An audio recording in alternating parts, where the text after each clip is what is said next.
nathi namhlanje ukuba sizokusebenzela indlela yabaprofite khona ukuze siphumelele. Athi ezilula ezithatha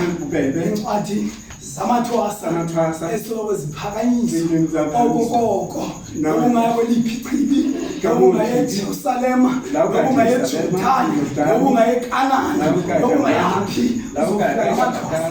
phakanyiswa ezincwadi yayingengabo bonke abantu senikhumbule ngoba kaloku ayisingu yonke ubani othanda indlela elungileyo akusinguye wonke ubani ofuna ukuzibona elandela uThixo ngoba uSathane wayeqhuba umoya wakhe yayisenzeka intando kaSathane ngoba ithi incwadi abanye abantu yayingengabo bonke lapha namhlanje ndishiya abantu basekhaya bengafuni ukungena enkonzweni belandela zindlela zimbi iyakulandela incwadi ithi akusinguye wonke ubani onokulandela indlela kaThixo ngoba indlela kaThixo inzima ngoba indlela kaThixo uthi sawusitha uyithi into ethile uthi wakuphuma ecaweni ube semnyameni uthi ntondini andibona ube ngoku ndiyakutya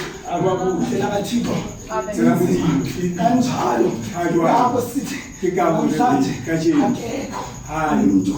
oyaziyo ngoba-ke utata wangichukumisa ngenye imini athi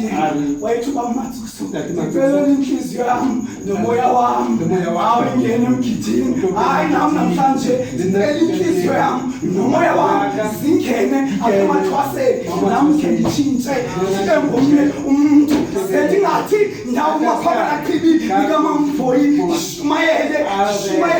ngithi ndakujika ikhona nakwasastadium sase-Alexander ngenza izinto ebengishumayela ukuba azilungile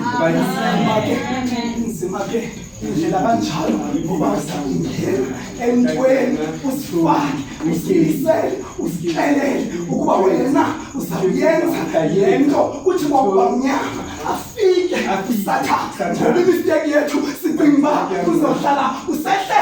singazi uba indlela izawuhamba inyuke kuthi kokwenyuka ngoku sidibane neTable Mountain siqale sijike sijongane sihlale phansi sicinge icebo limbi elingalunganga aba bantu bona abazange bacinge icebo